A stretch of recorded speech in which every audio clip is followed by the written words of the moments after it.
We laugh at pranks. We post them, share them, and recreate them. But what happens when the joke goes too far? What if the man at the bank wasn't just sleeping, but dead? What if the prank in the woods ended with a bullet? And what if the ride you took to school was with Ted Bundy? These aren't stories about mischief. They're about the razor-thin line between laughter and tragedy. Because sometimes, what starts with a laugh ends with a headline. Let's begin our first story, where a seemingly routine visit to the bank turned into a devastating moment that none of the participants could have anticipated. Erica Nunez and the deceased uncle prank. Erica Nunez and her uncle, Paulo Braga, entered the bank on a seemingly ordinary day in Rio de Janeiro, unaware that this visit would soon spiral into a tragic and unsettling incident. Erica had recently been tending to her ailing uncle, who had been battling pneumonia. She had taken on the responsibility of caring for him, and their visit to the bank was supposed to be a simple task. Paulo had agreed to help her by taking out a loan for some repairs she desperately needed to make to her house. However, this routine outing would soon take a horrific turn. Upon entering the bank, Erica's exhaustion was palpable. The weight of caring for her uncle was taking its toll, and every small gesture of kindness, like the attendant opening the door for them, was deeply appreciated. Erica's uncle had been living with her for the past 8 months, and although his health had been deteriorating, his willingness to join her at the bank brought a rare moment of relief to Erica. But, little did she know, the events that followed would not only leave her confused but also shocked, as something was terribly wrong. The bank staff's bizarre behavior was the first red flag. As Erica and Paulo approached the counter, they were greeted by a loan officer who appeared to act strangely. Instead of offering the usual handshake, the officer simply glared at them and turned away. Erica, perplexed, could feel the tension in the air as the situation began to feel increasingly awkward. This was far from the typical customer service experience she had anticipated.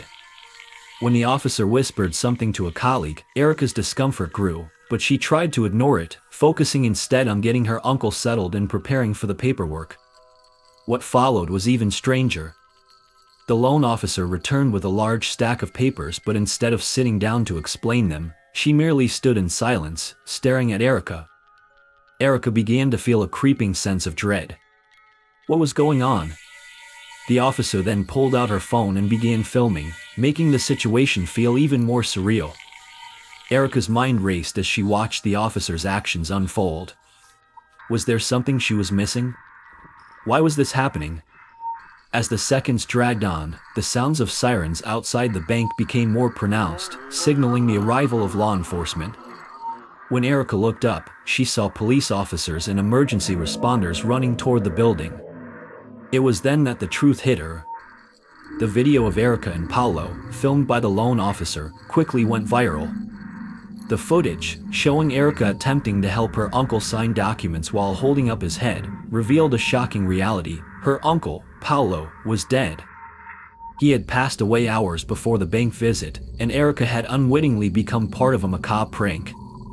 Despite her claims of ignorance, it was evident to everyone around her that Paulo was no longer alive. The public's reaction was swift and unforgiving. The bizarre nature of the incident stunned the nation, and Erica was arrested and charged with corpse abuse and attempted theft. The bank employee's strange behavior, such as filming the incident rather than intervening, left many questioning their responsibility in this tragic scenario. Erica's case would eventually be delayed in the legal system, but the event remained etched in the minds of those who witnessed the horror unfold on social media. What had begun as a simple visit to the bank for financial assistance had, in a cruel twist of fate, turned into one of the most unsettling real-life pranks in recent history. The public outrage grew as more details emerged, and many were left grappling with the implications of such a tragic event being triggered by something as seemingly benign as a prank. Could this really be seen as an accident, or was there a deeper, darker layer to the story? The lines between intention and consequence had blurred in such a way that the consequences were no longer just tragic, they were inexplicable, leaving many to wonder about the true nature of humor, respect, and responsibility in our society. In the aftermath, people continued to debate whether Erica was truly unaware of her uncle's condition or if there was more to the story. What was clear, however, was that a simple prank, intended to bring some laughter, had led to devastating results. What happened next? Well, the investigation into the incident would continue, but Erica's life would never be the same. The Black Panther hoax and the tragic shooting of Rachel. In Henderson County, North Carolina, on the evening of October 20th, the line between a harmless joke and a terrifying reality blurred, leading to a tragic outcome.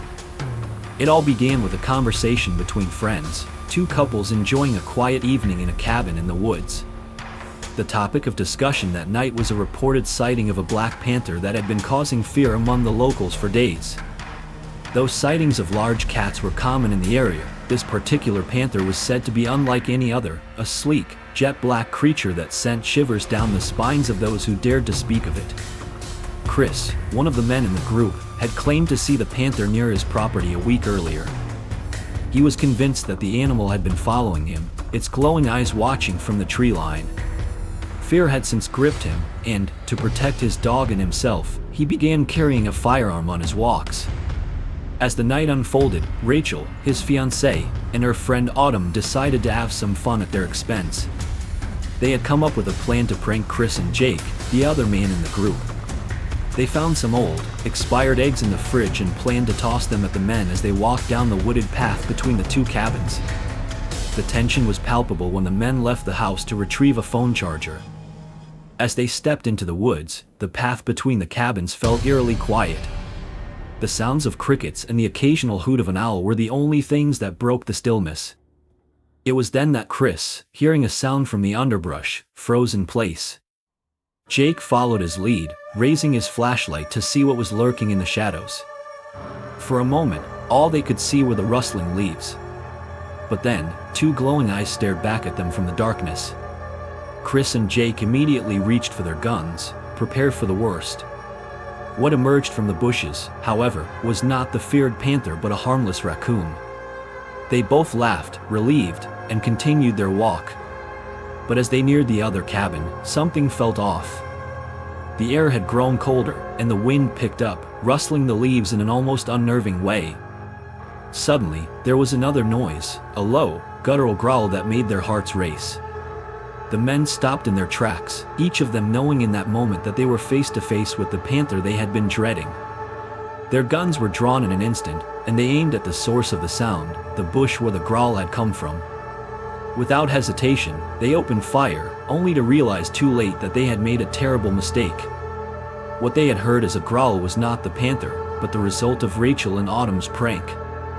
They had hidden in the bushes, preparing to throw the eggs at the men as they passed by. In the dead of night, in the dim light of their flashlights, Rachel and Autumn's suppressed laughter and the rustling of the bushes had been misinterpreted as the panther's growl. It wasn't until the men began firing that Autumn screamed out in horror. Tragically, Rachel had been caught in the crossfire. She had been shot and died in the chaos of that moment. The emotional fallout from the incident was immense. Chris and Jake, who had never intended to harm anyone, were left in a state of shock and disbelief. They had acted in fear, reacting to what they thought was a real threat. The prank, meant to bring a bit of levity to the night, had instead resulted in a life lost. The women, too, were devastated, realizing too late that their attempt at humor had turned deadly. The entire group was left to grapple with the weight of what had happened. Was it an accident? Of course, it was. But it was an accident born from fear, misunderstanding, and a split-second decision that couldn't be undone. The legal ramifications were swift. The authorities investigated the shooting, ultimately determining that it was a tragic accident. Both Chris and Jake were carrying their firearms legally, and there was no sign of malicious intent. No charges were filed against them, though the loss of Rachel's life lingered in the hearts of everyone involved. The prank that was supposed to be funny had taken a life, leaving behind a trail of sorrow and guilt. As the community tried to come to terms with the tragic shooting, the incident sparked debates about fear, perception, and the consequences of our actions. What started as a harmless prank had escalated into irreversible harm, reminding everyone of how easily fear and misunderstandings can spiral out of control. The Black Panther, whether real or imagined, had become a symbol of the dangers that lie in miscommunication and quick reactions. The emotional scars from that night would never fade for those involved, as they were left to live with the knowledge that fear had led to an irreparable loss. Surya Cronies and the encounter with Ted Bundy. Surya Cronies, a 22-year-old woman, found herself standing in the cold at a bus stop in Seattle on a snowy morning in 1972. Her fingers gripped the edge of her knit cap as she adjusted it, still unaccustomed to the short brown haircut she had recently gotten. The new style felt liberating yet strange, and Surya, though proud of the change, had worn the hat deliberately to hide her new look. She had planned on surprising her friends with it later, but now, as she waited for the bus, it was just another inconvenience in her already frustrating morning. The bus was over an hour late, leaving Surya increasingly irritated, especially since she had already missed her first class of the day. She glanced up and down the snowy street, hoping for some sign of her bus. The city's public transportation system had been thrown into disarray by the weather, and her patience was wearing thin. As the cold wind bit into her, her frustration grew. What seemed like the last straw came when she heard the soft beep of a car horn. A pale yellow Volkswagen Beetle pulled up to the curb. Surya squinted through the snow and saw a man in the driver's seat. He rolled down the passenger side window and waved at her, signaling her to approach. Surya hesitated for a moment, but the warmth coming from the car was irresistible. Despite the uncertainty that every hitchhiker knows, Surya stepped forward. In the 1970s, hitchhiking wasn't uncommon, especially in the West Coast, so Surya, feeling the cold seep into her bones, figured it would be a good chance to make it to school. She needed to get there before her second class, and the car was offering warmth and a direct route. The man inside appeared friendly, even pleasant. He was well-dressed and looked about the same age as her. His voice was calm as he explained that he hadn't seen a bus on the route for a while, and with the delay, he offered her a ride. After a brief exchange, Surya accepted. It wasn't ideal, but it felt like a better option than waiting any longer in the cold. As soon as she climbed into the car, she felt the heat blasting from the vents, a relief from the cold air she had been battling. As she settled in, Surya noticed the familiar sights of the city passing by outside the window. It was all routine, nothing out of the ordinary, until the moment that turned everything eerie. The man suddenly turned on his blinker, preparing to take a right. Surya furrowed her brow, puzzled. Her goal was straightforward, there was no need for him to veer off. The unexpected detour set her off. She turned to ask him why he was turning, but his gaze remained fixed straight ahead. The sound of the blinker ticking grew louder, almost filling the car as he took another turn, now heading onto the southbound Interstate 5, definitely not the way to her school. Surya's heart skipped a beat. She opened her mouth to speak, but before she could, he cut her off. "You know, it's a terrible idea to take a ride from a stranger," he remarked, the statement hanging in the air, chilling her to the bone. Surya felt a wave of unease rise in her. She turned to face the man, her pulse quickening. He still hadn't answered her silent question about the detour. Instead, his right hand, which had been resting on the wheel, shifted under the seat. He seemed to be searching for something, his movements deliberate. Surya's mind raced as she reached for the door handle, only to realize it was gone. The door was completely stripped of the handle. Panic surged through her as she realized her only escape route was blocked. She could feel her breath become shallow and her pulse quicken as the situation became more dangerous by the second. What was he reaching for? In the silence that followed, the man's face shifted from determined to something else, something unsettling. He looked at Surya with confusion and, without warning, asked her to take off her hat. Her fingers trembled as she obeyed, unsure why he was asking her to do so. When the hat was removed, the man's expression turned from surprise to shock, and he dropped whatever he had been searching for under the seat. The object hit the floor with a metallic clank, but Surya couldn't see what it was. A heavy silence filled the car, and all Surya could do was look at the man, heart hammering in her chest. Finally, the man spoke again, his voice quieter now, almost resigned. "Why did you cut your hair?" he asked. The question, seemingly innocent, sent a shiver down Surya's spine. Why did he care? But before she could gather her thoughts, the man abruptly veered off the highway and began driving fast, taking her directly to her school. Surya's mind was reeling, but she didn't dare say anything. When the car stopped, the man opened the door and simply told her, "You're lucky," before driving off without another word. Surya, still shaken, didn't report the incident. At the time, she was too embarrassed by her decision to accept a ride from a stranger, despite the man's unsettling behavior. The man had never physically harmed her, so in her mind, it didn't seem like something worth reporting. She tried to put the whole thing out of her mind, but the memory lingered. It wasn't until years later, in 1975, when Surya saw a familiar face on her television screen. It was the same man who had given her the ride, now handcuffed and being led into a courtroom. The news anchor's voice echoed in her ears as he announced that this man, whose name was Ted Bundy, was a suspected serial killer responsible for the deaths of dozens of young women. Surya felt her stomach churn as the details of Bundy's crimes were revealed, how he would target women with long brown hair, just like hers. The chilling realization hit her like a ton of bricks. She had been one of his intended victims, just another name in a long list of women who had narrowly escaped Bundy's deadly clutches. Ted Bundy's horrifying pattern of picking victims who resembled his former girlfriend and his method of luring young women with his charm made him one of the most notorious serial killers in history. His ability to deceive, even someone like Surya, showed just how terrifyingly dangerous he was. Bundy's crimes would forever haunt the families of his victims, leaving a legacy of fear and heartbreak. For Surya, the shock of learning that she had come so close to death made her question everything she knew about safety and the faces that surround us every day. Lessons learned from tragic pranks. Pranks, often harmless in intent, can lead to serious consequences when they go awry. In the stories we've examined, each prank that seemed trivial at first gradually escalated into a tragedy, leaving behind not just physical damage but emotional and legal repercussions as well. The core lesson here is the thin line between humor and harm, and how easily misunderstandings can spiral into life-altering events.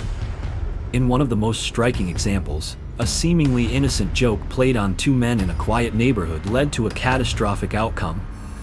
Rachel and Autumn had intended to prank their friends, Chris and Jake, by hiding in the bushes with expired eggs. However, the way the prank unfolded, with the rustling of bushes and stifled laughter, led Chris and Jake to believe they were confronting a dangerous predator. Convinced that their lives were in imminent danger, they shot and killed Rachel, who had been hiding in the bushes. The impact of this incident was devastating. A simple prank, meant to be a joke, turned into a tragic accident that claimed a life. The emotional toll on the two men who accidentally shot their friend was compounded by the legal consequences they faced. Despite the investigation clearing them of intentional wrongdoing, the incident left scars that would never fully heal. Another painful lesson can be drawn from Surya's experience with Ted Bundy. When she accepted a ride from him, she had no idea that she was getting into the car of one of the most infamous serial killers in American history. Although Surya escaped unharmed, the terrifying realization years later that she was almost one of Bundy's victims highlights the unpredictability of human interactions. It underscores the importance of being cautious and aware of potential risks, even when a situation appears safe. Bundy's ability to manipulate his victims, making them feel comfortable before committing horrific acts, serves as a chilling reminder of the deceptive nature of some individuals. This encounter, like the prank, reveals how dangerous seemingly harmless actions can become in the wrong hands. Ultimately, these stories remind us of the fine line between humor and harm. The consequences of pranks gone wrong are not always immediately visible, but their impact can be long-lasting, both emotionally and legally. Society must reflect on the lessons of these incidents. Pranks, even when intended for fun, can escalate quickly when fear and misunderstanding take over. It is crucial to understand that humor, especially when it involves others, carries responsibility. What begins as a light-hearted joke can easily spiral into tragedy if not approached with caution and empathy. As a society, we need to take a step back and think critically about dark humor and its potential to cause harm. Pranks, when done without considering the emotional and psychological effects on others, can leave a permanent mark. The responsibility lies with each of us to ensure that our actions do not cross the line into harm, no matter how trivial the act may seem at the time. Whether it's a harmless joke or an intentional act of manipulation, the impact of our actions on others is something we should always consider before taking any step. The consequences, often unforeseen, remind us that some things can never be undone. As we reflect on the stories shared, a central theme emerges: the dangers of humor and pranks when they cross the line into harm. While pranks are often seen as innocent fun, these incidents reveal how quickly humor can spiral into something far more serious, leaving lasting consequences that extend well beyond the initial moment of laughter. In each story, the seemingly harmless actions taken in the name of humor led to tragic results.